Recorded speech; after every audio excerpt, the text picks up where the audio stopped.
नमस्कार. मराठमोळी जीवन चॅनलमध्ये तुमचं सगळ्यांचं मनापासून खूप खूप स्वागत.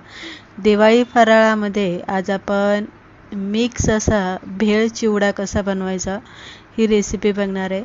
अनेक वेगवेगळे चिवडे बनवण्यापेक्षा हा एकच चिवडा जरी बनवला तरी सगळ्या चिवड्यांची चव एकाच चिवड्यामध्ये लागते. अगदी आपण शेवपासून बुंदी कशी पाडायची, पापडी कशी बनवायची, मसाला कसा बनवायचा हे सगळं सविस्तर आपण एकाच रेसिपीमध्ये बघणार आहे. तर चला कोणताही वेळ न घालवता पटकन आपण आपल्या रेसिपीकडे वळूया. तर इथे आपण चिवड्यासाठी सगळ्यात पहिला मसाला बनवून घेणार आहे. 2 चमचे धने, 1 चमचा बडीशेप घालून घेतलेली आहे, 1 चमचा जिरी घालायची आहे, अर्धा चमचा ओवा मी इथे घेतलेला आहे, काश्मीरी मिरची पावडर इथे 1 किंवा 2 चमचे तुम्ही तुमच्या अंदाजानुसार घेऊ शकता. नंतर आपण मिरची पावडर वापरणार आहे. हिंग आपल्याला 1 चमचा यामध्ये घालायचा आहे. पिठी साखर आपल्याला यामध्ये आपल्या आवडीप्रमाणे यामध्ये घालून घ्यायचं. तुम्हाला चिवडा कितपर्यंत गोड पाहिजे तो तिथपर्यंत तुम्ही यामध्ये पिठी साखर घालू शकता, कमी जास्त करू शकता. 1 चमचा हळदी पावडर आपल्याला यामध्ये घालायचं आहे आणि हे मिक्सरला आपल्याला पिसून घ्यायचे, म्हणजे बारीक अशी पावडर आपल्याला याची करून घ्यायची. मसाला आपला इथे बनवून तयार झालेला आहे. नंतर आपण यामध्ये 1 किंवा 2 चमचे आमचूर पावडर मिक्स करणार आहे. आता आपल्याला अख्खे 2 चमचे धने घ्यायचे, 1 चमचा बडीशेप घ्यायची आहे, 1 चमचा जिरं घ्यायचं आहे आणि 2 चमचे आपल्याला पांढरे तीळ घ्यायचे. हे अख्खं आपण चिवड्यामध्ये घालणार आहे. त्यानंतर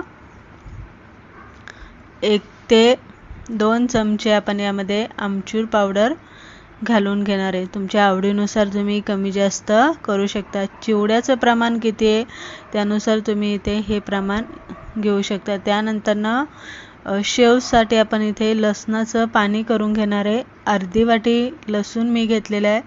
धने, जिरे, ओवा आणि बडीशेप 1-1 चमचा घालून थोडंसं पाणी घालून याची पेस्ट करून घ्यायची.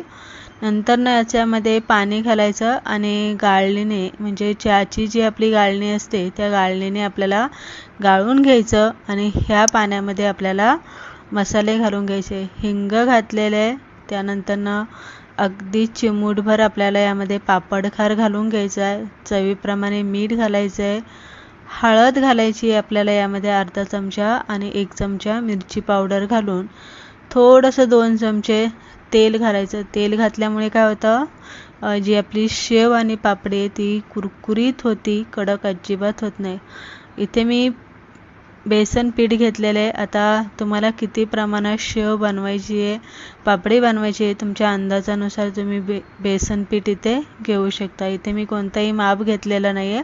त्यामध्ये 2-3 चमचे मी इथे तांदळाचं पीठ घातलेलं आहे आणि जो मसाला करून पाणी केलं होतं आपण लसणाचं, ते पाणी घालून आपल्याला पीठ इथे खलून घ्यायचे. आता इथे आपल्याला पूर्ण घट्ट नाही खलून घ्यायचं किंवा पातळही नाही, तर असं या पद्धतीने आपल्याला पीठ इथे खलून घ्यायचं. तर इथे शेवचं पीठ आपलं खलून तयार झालेलं आहे. आता चिवड्यामध्ये बुंदी घालण्यासाठी आपण इथे बुंदीचं पीठ खलून घेणार आहे. तर 1 वाटी मी इथे बेसन पीठ घेतलेलं आहे. त्यामध्ये थोडासा हिंग घालायचा आहे, मीठ आपल्याला यामध्ये थोडंसं घालायचं आहे, लाल तिखट घालायचं आहे, चवीप्रमाणे मीठ आपल्याला यामध्ये घालून घ्यायचं आहे, ओवा आपल्याला यामध्ये घालून घ्यायचा आहे आणि पाणी घालून आपल्याला हे पीठ इथे खलून घ्यायचं. आता हे पीठ आपल्याला बुंदी पाडण्यासाठी आपण हे पीठ खलवतोय, म्हणजे आपल्याला थोडंसं हे पातळ इथे खलून घ्यायचं. तर तिखट बुंदी आपण इथे पाडून घेणार आहे. त्यानंतर आपण काय करणार आहे, चिवड्यासाठी जे साहित्य लागतं ते इथे तळून घेणार आहे. तळता मी इथे सांगणार आहे. इथे 1 छोटी वाटी मी चण्याची डाळ भिजत घातली होती. 2-3 तास पहिली भिजत घालून निथळून कोरड्या कपड्याने पुसून अशी कोरडी करून घेतलेली आहे. ती डाळ आपल्याला इथे चिवड्यामध्ये वापरायची आहे, कारण आपण इथे भेळ चिवडा बनवत असल्यामुळे भेळीमध्ये जे जे साहित्य असतात ते आपण इथे बनवून घेणार आहे. त्यानंतर मसूर मी इथे भिजत घातली होती, ती सुद्धा थोडा वेळ सुकून घेतली, कोरडी करून घेतली आणि ती सुद्धा आपल्याला इथे कुरकुरीत तळून घ्यायची. तर हे झाले आपल्या चण्याची डाळ आणि मसूर आपण इथे तळून घेतलेले. हे तुम्ही हा चिवडा बनवताना त्यामध्ये नक्की घालत जा. त्यानंतर खोबरं मी असं पातळ काप करून घेतलेले. आता खोबरं तळताना गॅस आपल्याला बारीक ठेवायचा आहे, नाही तर खोबरं पटकनी जळलं जातं. त्यानंतर 1 वाटी मी इथे शेंगदाणे घेतलेले, शेंगदाणे सुद्धा तळून घ्यायचं. बदामचे मी 1 काप करून घेतलेले, साधारणतः 15-20 बदाम मी इथे घेतले असेल, त्याचे असे काप करून घेतलेले, ते तळून घ्यायचं. काजू सुद्धा मी इथे 15-20 घेतलेले, त्याचे पण अशा पाकळ्या करून घेतलेल्या आहे, ते सुद्धा आपल्याला इथे तळून घ्यायचं. मनुके मी 1 छोटी अर्धी वाटी मी मनुके घेतलेले, ते सुद्धा आपल्याला इथे तळून घ्यायचं. त्यानंतर भाजकी डाळ 1 वाटी मी इथे घेतलेली आहे, ती सुद्धा आपल्याला इथे तळून घ्यायची. ह्या सगळ्या साहित्यांमध्ये तुम्ही कमी जास्त प्रमाण करू शकता, तुम्हाला चिवडा किती बनवायचा अंदाजानुसार.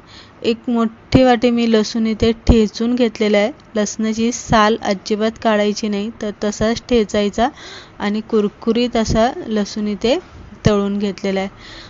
1 छोटी वाटी मिरची, हिरवी मिरची इथे घेतलेली, बारीक चिरून घ्यायची, ती सुद्धा आपल्याला कुरकुरीत तळून घ्यायची. कढीपत्ता मात्र आपल्याला इथे भरपूर घ्यायचा. कढीपत्त्यामुळे चिवड्याची चव तर चांगली लागतेच, पण चिवडा दिसायला सुद्धा खूप सुंदर दिसतो, तर इथे कढीपत्ता तळून घेतलेला आहे. त्यानंतर इथे आपल्याला बुंदी पाडून घ्यायची. आपला जो घरामध्ये झाऱ्या आपण वापरत असतो नेहमीचा, त्याच झाऱ्याने आपल्याला इथे बुंदी पाडून घ्यायची. बुंदी पाडताना मात्र तेल चांगलं तापलेलं पाहिजे आणि गॅस मोठा ठेवायचा. तेल चांगलं तापलेलं नसेल आणि तुम्ही बुंदी तेलामध्ये सोडली तर बुंदी गोल गरगरीत न होता चपटी होईल आणि तेल खूप पिते, तेलकट होईल. तर इथे आपण घेतली आहे बुंदी तळून.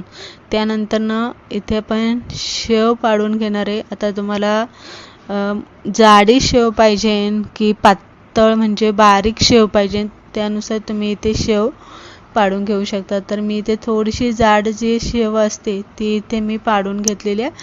ती शेव आहे तेलकट अजिबात होत नाही, म्हणून मी इथे जाड शेव पाडून घेतलेली. दोन्ही बाजूने चांगली कुरकुरीत अशी तळून घ्यायची. शेव आपली इथे तळून झाली की आपल्याला फक्त सोऱ्यामधली जी थाळी आहे ती थाळी बदलायची आणि पापडीची थाळी जी असते अशी लांब अशा त्याला भेगा असतात, ती थाळी घालून आपल्याला त्याच पिठाची आपल्याला इथे पापडी पाडून घ्यायची. तर इथे पापडी सुद्धा पाडून घेतलेली आहे. पापडी जास्त जाड टाकायची नाही, नाहीतर ती एकमेकांना चिटकले जाते. तर इथे आपली पापडी सुद्धा या पद्धतीने आपण इथे तळून घेतलेली आहे. पापडी तळून घेतलेली आहे, शेव तळून घेतलेली आहे, मसूर आणि चण्याची डाळ जी भिजून आपण आहे ती तळून घेतलेली आहे. आता काय करायचं आहे, हे सगळं साहित्य आपल्याला एकत्र चुरगळून साईडला ठेवून द्यायचं, म्हणजे पुढे आपण चिवड्यामध्ये एकत्र मिक्स करणार आहे. आता पापडी व्यवस्थित मोडून घ्यायची आहे, बारीक करून घ्यायची आहे. चिवड्या शेव पण यामध्ये घालून घ्यायची आहे. त्यानंतर चण्याची डाळ, मसूर सुद्धा यामध्ये घालून घ्यायची. त्यानंतर इथे मी घेतलेला आहे अर्धा किलो इतका मी इथे जो आपला मकाचा चिवडा असतो तो घेतलेला आहे, तो तळून घ्यायचा. कढईमध्ये 1 पळीभर तेल मी त्याच कढईमध्ये ठेवलेले, जे आपण धने, जिरे, बडीशेप, ओवा, पांढरं तीळ घेतलं होतं ते तेलामध्ये चांगलं तळून घ्यायचं. केलेला मसाला तेलामध्ये घालून घ्यायचा आणि त्यानंतर हे तळण आपल्याला मसाल्यामध्ये चांगलं हलवून घ्यायचं. 2 मिनिट गॅसवरती आपल्याला हे परतून घ्यायचं. त्यानंतर इथे काय केलं आहे, 1 मोठं पातेलं घेतलं आहे, 1 पळीभर तेल घालून त्यामध्ये हळद घालायची आणि जे आपले मुरमुरे असतात भेळीमध्ये ते मुरमुरे आपल्याला लाल आणि पिवळे इथे करून घ्यायचं. तर इथे मी अर्धा किलो मुरमुरे घेतलेले आणि त्याचा निम्मा भाग करून मी अर्धा भाग पिवळा करून घेतलेला आहे आणि अर्धा भाग मी लाल करून घेतलेला, म्हणजे तिखट घालून इथे लाल केलेलं आहे. इथे सुद्धा आपण काश्मीरी मिरची पावडर घालायची, म्हणजे कलर चांगला येतो. आता हे सगळं जेवढं साहित्य आपण तळून घेतलेलं आहे तेवढं सगळं साहित्य आपल्याला एकत्र करायचं. अर्धा मसाला मी तसा शिल्लक ठेवला होता, कारण तो आपल्याला मकाचे जे पोहे त्यावरती घालून घेण्यासाठी. त्यानंतर खालीवर करायचं, जे तळून घेतलेलं साहित्य आपण मसाले वगैरे ते यामध्ये घालून घ्यायचं, खालीवर करून घ्यायचं.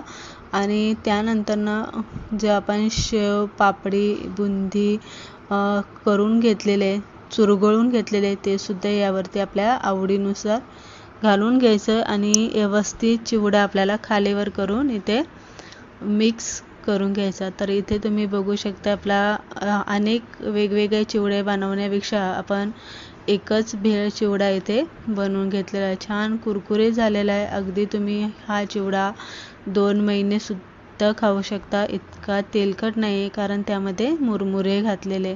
तर अशा पद्धतीने एकदम साध्या सोप्या पद्धतीने आणि प्रत्येकाला जमेल असं आपण इथे भेळ चिवडा बनवून घेतलेला आहे.